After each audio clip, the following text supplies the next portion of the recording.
স্নেহে ছাত্রছাত্রীবৃন্দ, আজকে আমরা ক্লাস 12 ভূগোলে মানে ব্যবহারিক ভূগোলে আমরা যেটা পড়াচ্ছিলাম রাশিবিজ্ঞান, সেই রাশিবিজ্ঞানে 3 নম্বর যেটা পরীক্ষা সবথেকে বেশি আসে সেটা হচ্ছে আমাদের অজাইব।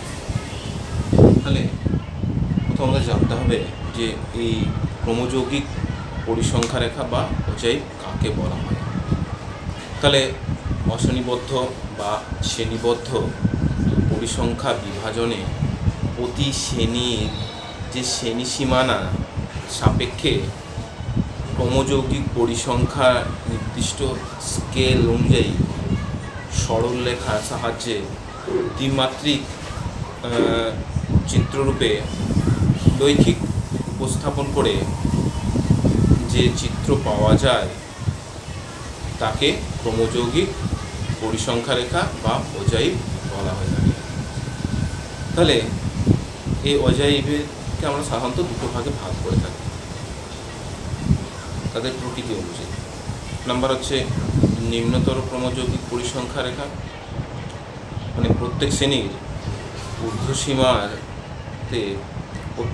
যে ঊর্ধ্বসীমাতে নিম্নতর ক্রমযৌগিক পরিসংখ্যার সাহায্যে সরলরেখা দ্বারা অজাইব অঙ্কন করা হয় তাকে বলা হয় নিম্নতর অজাইব। এটা দেখতে আমাদের ইংরেজি অনেকটা এস অক্ষরের ন্যায় হয়ে থাকে। আর দ্বিতীয় যেটা সেটা হচ্ছে উচ্চতর পরিসংখ্যা ক্রমযৌগিক রেখা, যেটা ইংরেজিতে বলা হয়ে থাকে মোর দেন টাইপ। তাহলে প্রত্যেক শ্রেণীর যে নিম্ন যে শ্রেণী সীমানা, সেই নিম্ন শ্রেণী সীমানা ক্ষেত্রে উচ্চতর ক্রমযৌগিক পরিসংখ্যার সাহায্যে সরলরেখা দ্বারা যে অজাইব অঙ্কন করা হয় তাকে উচ্চতর অজাইব বলে। এবারে এই অজাইবের মধ্যে কি বৈশিষ্ট্য আমরা দেখতে পাবো। এই অজাইবটা হচ্ছে একটা দ্বিমাত্রিক আমরা চিত্র। এই অজাইবে কি করা হয়, একটা মোর দেন টাইপ মানে উচ্চতর ক্রমযৌগিক পরিসংখ্যা এবং নিম্নতর ক্রমযৌগিক পরিসংখ্যাকে দেখিয়ে আমরা যে দুটো চলক দেওয়া থাকে সেই চলকের মধ্যে আমরা সাধারণত মধ্যমাটা নির্ণয় করে থাকি। তাহলে এখানে কি করা হয়, আমরা যে শ্রেণী সীমানা সেই শ্রেণী সীমানা সাপেক্ষে আমরা ক্রমযৌগিক পরিসংখ্যাকে আমাদের ক্রমযৌগিক পরিসংখ্যাকে তোলার পর সেখানে কতগুলো যে বিন্দু পাই সেই বিন্দুগুলোকে একটা মসৃণ বক্ররেখার সাহায্যে যুক্ত করা হয় এবং যে জায়গাতে আমাদের লেস দেন টাইপ এবং মোর দেন টাইপ দুটো বক্ররেখায় সে ছেদ করবে বা বলতে পারি মিলিত হবে, সেই জায়গাটাকে আমরা বলবো মধ্যমা বা মিডিয়ান। এবারে এই লেস দেন বা মোর দেন টাইপ যে অজাইব, সে অজাইবে তাদেরকে উচ্চতর এবং নিম্নতর তাদেরকে একটু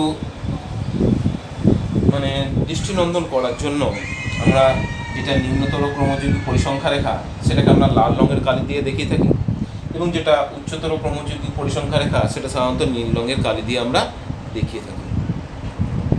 তাহলে আজকে আমরা যেটা আমাদের এখানে একটা এরকম কোশ্চেন দেওয়া থাকবে, সেই কোশ্চেনটার 5 নাম্বার এবং যদি বলে যে অজাইব কাকে বলে সেটা থেকে 1 নাম্বার, টোটাল 6 নম্বরের কোশ্চেন একটা থাকে প্র্যাকটিক্যাল। তাহলে এখানে আমাদের দেওয়া আছে নিচে প্রদত্ত শ্রেণীবদ্ধ পরিসংখ্যা বন্টন থেকে বয়স বন্টনের পরিসংখ্যার ভিত্তিতে অজাইব অঙ্কন করো। তাহলে এখানে আমার কি দেওয়া আছে, বয়স দেওয়া আছে, ব্র্যাকেটের মধ্যে বছর লেখা আছে। এবারে এই যে আমাকে 20 থেকে 25, 25 থেকে 30, 30 থেকে 35, 35 থেকে 40 এভাবে পরপর দেওয়া রয়েছে। আর এখানে কি দেওয়া আছে, আমার ব্যক্তির সংখ্যাটা দেওয়া আছে। তাহলে এই ব্যক্তির সংখ্যা মানে আমার পরিসংখ্যা ফ্রিকোয়েন্সি। আর এখানে আমাকে দেখতে হবে এটা কি দেওয়া আছে, শ্রেণী সীমা দেওয়া আছে না শ্রেণী সীমানা দেওয়া আছে। তাহলে এটা আমরা আমার যে আগের ভিডিও আয়তলেখ, সে আয়তলেখে আমি বলেছিলাম যে শ্রেণী সীমা বা শ্রেণী সীমানা আমরা কীভাবে নির্ণয় করে থাকবো। তাহলে এটা আমি দেখেই বুঝতে পারছি আগের ভিডিওটা থেকে যে এখানে আমার দেওয়া আছে শ্রেণী সীমানা, তাহলে আমাকে শ্রেণী সীমানা আর বার করতে হবে না। তাহলে আমাকে কি করতে হবে, এরকম একটা সমাধানের ক্ষেত্রে এরকম একটা বক্স তৈরি করতে হবে। সেই বক্সের মধ্যে আমার কি কি থাকবে, আমার যেটা দেওয়া আছে মানে শ্রেণী সীমানা মানে শ্রেণী ব্যবধান 1 নাম্বার, সেটা কিসে দেওয়া আছে বছর। তাহলে এখানে আমি পরপর আমি কি করে যাব, সেটাকে লিখে যাব, আমার শ্রেণী সীমানাগুলোকে পরপর লিখে যাব। দ্বিতীয় বক্সে আমি কি করেছি, এটাতে আমি দেখিয়েছি শ্রেণীর প্রসার, মানে এই যে 20 এবং 25 এই দুটোর মধ্যে পার্থক্যটা কত। তাহলে 20 25 দুটোর মধ্যে পার্থক্য যদি বার করতে হবে 25, আর 25 থেকে 30 তার মধ্যে পার্থক্য হচ্ছে আমাদের 5। তাহলে প্রত্যেক ক্ষেত্রেই আমি দেখবো যে শ্রেণী যে প্রসার, শ্রেণী প্রসারটা হচ্ছে আমার 5 করে।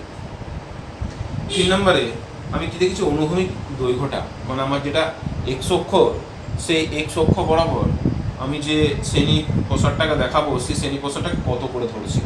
তাহলে আমি এখানে রেখেছি যে অনুভূমিক স্কেলে 1 সেমি সমান হচ্ছে 5 সেমি প্রসার, 1 সেমি সমান 5। তাহলে এখানে আমি যেটা ভাগ করেছি 5কে 5 দিয়ে ভাগ করলে সবগুলোর ক্ষেত্রে কী হবে 1 করে বেরিয়েছে। তাহলে একটা শ্রেণী প্রসারের মধ্যে ডিফারেন্স যেটা হবে সেটা হবে 1 সেমি। এটাতে আমি কি লিখেছি পরিসংখ্যা মানে ফ্রিকোয়েন্সি আমার যেটা দেওয়া আছে ব্যক্তির সংখ্যা, ব্যক্তির সংখ্যাটা যেরকম আছে আমি পরপর সেখানে বসিয়ে গেছি। এরপর আমাদের যেটা করতে হবে সেটা হচ্ছে ক্রমযৌগিক পরিসংখ্যা, এটা আমাদের বার করতে হবে। তাহলে এটা কি করে বার করব, এটা বার করব আমাদের যে পরিসংখ্যাটা দেওয়া আছে তার উপর ভিত্তি করে। তাহলে এখানে দুটো বার করতে হয়, একটা নিম্নতর একটা হচ্ছে উচ্চতর। তাহলে নিম্নতরটা আমাদের প্রথমে বার করব। তাহলে নিম্নতর, তাহলে এখানে আমার এই ঘরে শ্রেণীসীমা আমার পরিসংখ্যা কত দেওয়া আছে, আমার 20 থেকে 25 শ্রেণীসীমানায় আমার পরিসংখ্যা দেওয়া আছে 50। তাহলে এই জায়গা থেকে আমরা ধরছি এর আগে কোনো পরিসংখ্যা নেই, আমার শ্রেণীসীমানা নেই, তাহলে পরিসংখ্যা নেই, তার মানে কি আমি সেটাকে ধরলাম 0।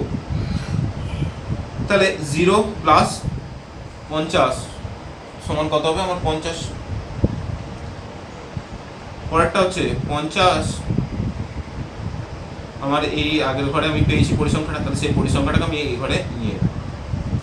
এবারে এই ঘরে পরিসংখ্যাটা কত 70, তাহলে 50 প্লাস 70 আমি যোগ করে দেওয়া হবে 120। এবারে 120 যে পরিসংখ্যাটা পেলাম সেটাকে পরের ঘরে আমি নিয়ে আসবো, পরের শ্রেণীসীমা। তাহলে 120 এই ঘরে যেটা পরিসংখ্যা সেটা কত 100, তাহলে সেটা 100 লিখলাম। তাহলে দুটোকে যোগ করলে কত হবে 220। তারপরটা 220 আমি এখানে এসে লিখলাম। তারপরে এই ঘরে আছে আমার 180, এখন কত হলো আমার 400 টাকা তারপরের ঘরে নিয়ে যাবো, তার সঙ্গে সেই ঘরে যে পরিসংখ্যা সেটাকে যোগ করবো, আমার হলো 400 প্লাস 150 সমান হলো 550। তারপরে আমার 550 প্লাস 120 সমান হচ্ছে আমার 670, 670 প্লাস 70 সমান হচ্ছে আমার 740, 740 প্লাস 600 সমান আমার হচ্ছে 800। তাহলে নিম্নতর ক্রমযৌগিক পরিসংখ্যাটা পেয়ে যাবে। এবার আমাকে উচ্চতর বার করতে হবে। তাহলে আমাকে কী করতে হবে, এই যে শেষের ঘরটা, তাহলে শেষের ঘরে আমার কত আছে পরিসংখ্যা 60, এরপরে তার পরিসংখ্যা আমার নেই, শ্রেণীসীমানা নেই, তাহলে সেটাকে আমি করলাম 0 ধরলাম। তাহলে 0 প্লাস 60 সমান কত হলো আমার 60, 60 প্লাস 70 সমান কত হলো আমার 130। 130টাকে পরের ঘরে নিয়ে গেলাম, তাহলে 130, আর এই ঘরে পরিসংখ্যা 120, তাহলে 130 আর 120 আমার 250, 250টাকে পরের ঘরে নিয়ে গেলাম, এই ঘরে পরিসংখ্যা হচ্ছে 150, তাহলে হলো আমার 400, 400 প্লাস আমার এই ঘরে পরিসংখ্যা 80, 580, 580 প্লাস এই ঘরে পরিসংখ্যা আমার 100, হলো আমার 680, 680 প্লাস এই ঘরে পরিসংখ্যা হলো 70, মানে আমার হলো তাহলে 750, 750 প্লাস এই ঘরে পরিসংখ্যা হলো আমার 50, তাহলে আমার পরিসংখ্যা দাঁড়ালো 800। তাহলে টোটাল এইদিকেও দেখো 800, এইদিকেও 800, এই দুটোই সেম হবে। এবারে আমাকে কী করতে হবে, যে আমি যে উলম্ব স্কেল মানে ওয়াই ধরে যেটা তুলবো ওয়াই অক্ষ বরাবর, সেটার জন্য এই যে ক্রমযুগীয় পরিসংখ্যাগুলো আমার বেরিয়েছে তার জন্য একটা উলম্ব স্কেল আমাকে ধরতে হবে। তাহলে এখানে আমি যে উলম্ব স্কেল যেটা ধরেছি 1 সেমি সমান হচ্ছে 100 ক্রমযৌগিক পরিসংখ্যা। এবার 100 কেন ধরলাম, আমি থেকে কমও ধরতে পারতাম, বেশিও ধরতে পারতাম। আমি যদি 1 সেমি সমান যদি 10 ক্রমযৌগিক পরিসংখ্যা ধরি, তাহলে আমার টোটাল হাইয়েস্ট কত আছে 800, তাহলে ভাগ করলে কত হবে 80, তাহলে 80 সেমি আমার খাতার মধ্যে আসবে না। সেই জন্য আমি কী করেছি, আরও এটাকে বেশি ধরেছি, তাহলে 1 সেমি সমান, সেই জন্য আমি 100 ধরেছি। আবার যদি আমি 200 ধরি তাহলে কী হবে, খুব ছোট হয়ে যাবে লেখচিত্রটা, তাহলে দেখতে ভালো লাগবে না, তাহলে আমি সেই জন্য মিডিয়াম একটা ধরেছি 100। এবারে এই 100 দিয়ে এই নিম্নতরটাকে আমি ভাগ করে যেটা পেয়েছি, তাহলে 50 ভাজিত 100 সেটা ভাগ করে যেটা পেয়েছি পরপর আমি সেটাকে লিখে গেছি। আবার উচ্চতর ক্ষেত্রেও যেটা আমি পেয়েছি 800 ভাজিত 100 সমান আমি যেটা পেয়েছি সেটা আমি পরপর লিখে গেছি ভাগফলটা। তাহলে এইভাবে আমি ভাগফলটা পেয়ে যাবো উচ্চতর এবং নিম্নতর ক্ষেত্রে। এরপর আমাকে কি করতে হবে, আমাকে ছবিটাকে অঙ্কন করতে হবে। তাহলে প্রথমে এখানে আমার দেখতে হবে কটা শ্রেণী সীমানা আছে, 1 2 3 4 5 6 7 8। তাহলে আমি এখানে 8 সেমি নেব, কারণ এখানে আমি 1 সেমি করে ধরেছি প্রত্যেকটা, তাহলে 8 সেমি আমার দরকার। তাহলে আমি দেখুন ধরেছি 1 semi 2 semi 3 semi 4 semi 5 semi 6 semi 7 semi 8 semi. এবারে প্রত্যেক সেমিতে গিয়ে আমি সেইগুলোকে কি করেছি, আমি সেইগুলোকে একটা পয়েন্ট করেছি, পয়েন্ট করে অল্প করে সেগুলোকে আমি নিচের দিকে নামিয়ে দিয়েছি। এবারে এখানে আমি কি লিখেছি, এখানে আমার শ্রেণী সীমানার যে মানগুলো লিখেছি, আমার 20 থেকে শুরু হয়েছে 60 গিয়ে শেষ হয়েছে। তাহলে দেখো 20, তারপর 25, তারপরে 30, তারপর হচ্ছে আমার 35, তারপরে 40, তারপর 45, 50, 55, 60। এখানে আমি কি দেখাচ্ছি, শ্রেণী সীমানাটা দেখাচ্ছি। তাহলে আমি শ্রেণী সীমানাটা লিখে দিচ্ছি, যত দিকে যাচ্ছে বাড়ছে অ্যারো চিহ্নটা দিয়ে আমি দেখিয়ে দিলাম। এবারে এটা গেল আমার এক্স অক্ষ। এবার ওয়াই অক্ষর বরাবর আমি কি দেখেছি, আমার কত করে ধরেছি, আমি 1 সেমি সমান ধরেছি 100 ক্রমযৌগিক পরিসংখ্যা। তাহলে এদিকেও আমার হাইয়েস্ট কত দরকার, 800। তাহলে আমি এদিকেও 8 সেমি নিয়েছি, 8 সেমিতে নিয়ে পরে প্রত্যেক সেমিতে পয়েন্ট করেছি, সেই পয়েন্টগুলোকে আমি কি করেছি অল্প করে বাইরের দিকে বাড়িয়ে দিয়েছি। তাহলে আমার ভূমিটা হচ্ছে 0, তারপরে 100, তারপর 200, তারপর হবে 300, তারপর হবে 400, এভাবে পরপর লিখে গেছি। শেষের দিয়ে আমার 800তে গিয়ে শেষ হলো। তাহলে এই ওয়াই অক্ষর বরাবর আমি কি দেখাচ্ছি, ক্রমযৌগিক পরিসংখ্যা। সেই ক্রমযৌগিক পরিসংখ্যাকে আমি এখানে লিখেছি। এবার এখানে আমি আরো চিহ্ন দিয়ে দেখাতে পারি যে এটা যত উপরে দিয়ে যাচ্ছে তত আস্তে আস্তে হচ্ছে বাড়ছে। এবার আমাকে কি করতে হবে, এবার এই যে আমি নিম্নতরটা পেয়েছি, সেই নিম্নতর ক্রমযৌগিক পরিসংখ্যাকে আমাকে উপর দিকে তুলতে হবে। তাহলে প্রথম যেটা সেটা হচ্ছে আমার ভূমি, তাহলে 0 আমি সেটা ধরলাম, তাহলে আমি এখানে 0 ধরেছি। তাহলে এটা যে 0 হলো, তারপরে 25 আমার কত বেরোচ্ছে 0.5। তাহলে এখান থেকে গ্রাফ পেপারে আমি বসিয়ে 0.5টাকে তুলবো। গ্রাফ পেপার না থাকলে আমি প্লেন খাতাতে করব। তারপর আমার কত আছে 30-এ 1.2, তাহলে এখানে 1.2 আমি পেলাম, সেটাকে গোল করে পয়েন্ট করলাম। তারপরে কত আছে আমার 2.2, সেটাকে পেলাম, গোল করে পয়েন্ট করলাম। তারপরে আছে আমার 4, তাহলে 4টাকে তুললাম। এভাবে পরপর আমি কি করব, পয়েন্টগুলোকে পাবো, পয়েন্টগুলোকে ফার্স্ট আমি করে নেব।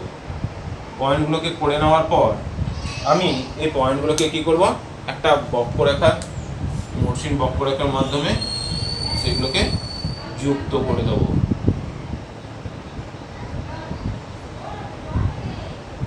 এবারে নিম্নতর ক্ষেত্রে কি করতে হবে, আমার বাঁ সাইড থেকে আমি আস্তে আস্তে উপরের দিকে যাব। এবারে সেম আমরা যখন উচ্চতর করব, সেই তাহলে এখানে আমি লিখে দিয়েছি নিম্নতর ক্রমযৌগিক পরিসংখ্যা রেখা, এখানে আমি লিখেছি উচ্চতর ক্রমযৌগিক পরিসংখ্যা রেখা। তাহলে এখানেও যেমন 8 সেমি নিয়েছিলাম, এখানেও আমরা 8 সেমি নেব। এদিকে যেরকম 8 সেমি নিয়েছিলাম, এদিকেও 8 সেমি নেব।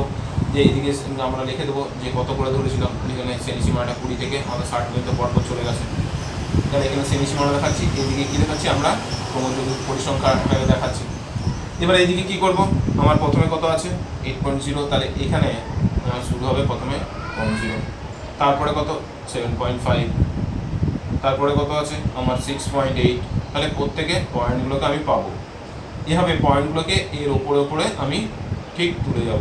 যেখানে পয়েন্ট আমার আছে শ্রেণী সীমানাটা, সেই শ্রেণী সীমানার ওপরে পয়েন্টগুলোকে ফার্স্টে তুলব। প্রথমে কিন্তু এই রেখাটা আমি টানবো না, আমি যেহেতু এখানে থেকে করে নিয়েছি। এবারে কি করব, এই পয়েন্টগুলোকে নীল রঙের কালি দিয়ে আমি কি করেছি, যুক্ত করে দিয়েছি, এবং সেটা গিয়ে ভূমিতে গিয়ে স্পর্শ করেছে। তাহলে এখানে আমি নিম্নতর এবং উচ্চতরটা পেয়ে গেলাম। এরপর আমরা কি করব, এরপরে আবার নিচে গিয়ে গ্রাফ পেপারে আবার 8 সেমি বাই 8 সেমি আরেকটা ঘর টানবো। সেই ঘরে এইখানে যেরকম আমরা দেখেছিলাম শ্রেণী সীমানা, এখানেও শ্রেণী সীমানাটাকে আমি দেখাবো। এইদিকে যেরকম দেখেছিলাম ক্রমযৌগিক পরিসংখ্যা, তাহলে এখানেও আমি ক্রমযৌগিক পরিসংখ্যাটাকে আমি দেখাবো। এবং ওইখানে যেরকম লিখেছিলাম 20 থেকে 60 পর্যন্ত শ্রেণী সীমানা দেখে আমরা সেটা লিখবো। এখানে যেমন দেখেছিলাম আমাদের 0 থেকে 80, তাহলে এখানে আমরা 0 থেকে 800 পর্যন্ত আমরা এটাকে দেখাবো। এবারে এখানে যেরকম আমরা পয়েন্টগুলোকে পেয়েছিলাম, পয়েন্টগুলোকে পাওয়ার পর লাইনটাকে যোগ করেছিলাম, এখানে যেরকম পয়েন্টগুলোকে পেয়েছিলাম আমরা পয়েন্টগুলো পেয়ে লাইনটাকে যোগ করেছিলাম। তাহলে এই দিক থেকে আমরা প্রথমে নিম্নতর ক্রমযৌগিক পরিসংখ্যা দেখাবো, আর এই দিক থেকে আমরা দেখাবো উচ্চতর ক্রমযৌগিক পরিসংখ্যা রেখা। এবারে এটাকে করার পর এখানে কি করলাম, আমরা মার্চ করে দিলাম। মার্চ করার পর কি করলাম, এই যে জায়গাটায় ছেদ করলো, তাহলে এই ছেদ জায়গাটায় হচ্ছে আমাদের মধ্যমা। এবারে এখানে আমি কি করেছি, এখানে আমি এটাকে আরেকটু ডেকোরেশন করে দিতে পারি, যে এটাকে বাইরের দিকে বর্ডার দিয়ে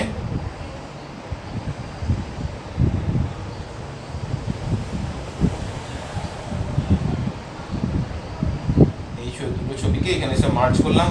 এখানে আমি একটা হেডিং দিলাম, তাহলে আমরা কি করছিলাম, আমরা করছিলাম মোজাইক লিখলাম।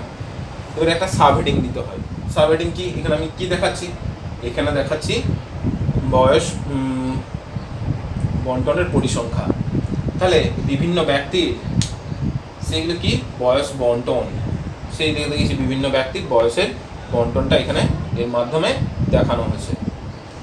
এবারে নিচে আমাদের কি করতে হয়, যেটা করতে হয় লেভেলিং এর ক্ষেত্রে, অনুভূমিক স্কেল যেটা আমি ধরেছি সেটা লিখতে হয়। তাহলে অনুভূমিক স্কেল আমি কত ধরেছি, x অক্ষর বরাবর 1 সেমি সমান 5 সেমি প্রসার, সেটা আমি লিখে দিয়েছি। লম্ব স্কেল 1 সেমি সমান হচ্ছে আমার 100 ক্রমযৌগিক পরিসংখ্যা। তাহলে আমাকে অঙ্ক এটা দেওয়া থাকবে, আমাকে এটা বার করতে হবে, নির্ণয় করতে হবে ছক করে। এটা নির্ণয় করার পর আমাকে নিম্নতর ক্রমযৌগিক পরিসংখ্যা রেখা বার করতে হবে, উচ্চতর ক্রমযৌগিক পরিসংখ্যা রেখা বার করতে হবে, এবং পরে দুটোকে এনে একসঙ্গে মার্চ করে আমি কি করব, আমি দুটোকে মার্চ করে আমার যে অজাইভ, সে অজাইভটা আমি অঙ্কন করব। তাহলে এই পুরোটা করলে তোমরা 5 নম্বর পাবে। তাহলে আজকে আমাদের ক্লাস অজাইভ এখানে শেষ হলো।